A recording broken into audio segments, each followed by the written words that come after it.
தடை செய்யப்பட்ட பிளாஸ்டிக் தொடர்பாக நீலகிரி மாவட்டம் கல்லார் சோதனை சாவடியில் ஆட்சியர் லட்சுமி பவ்யா தண்ணீரு நேரில் சோதனையிட்டார். இதுகுறித்த கூடுதல் தகவலை செய்தியாளர் சூரிய நாராயணன் வழங்க கேட்கலாம். சூரிய நாராயணன், வணக்கம். ஆட்சியரின் ஆய்வு குறித்த மேலும் தகவல்கள் என்ன?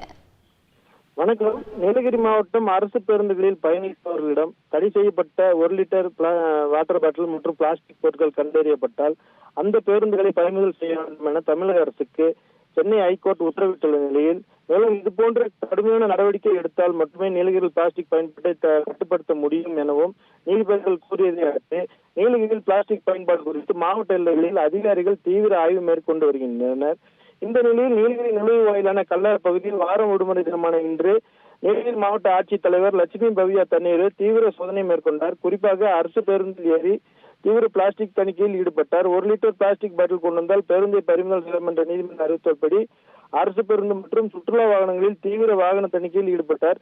அவருடன் போலீசார் மற்றும் வருவாய்த்துறையினர் உடன் இருந்தனர்.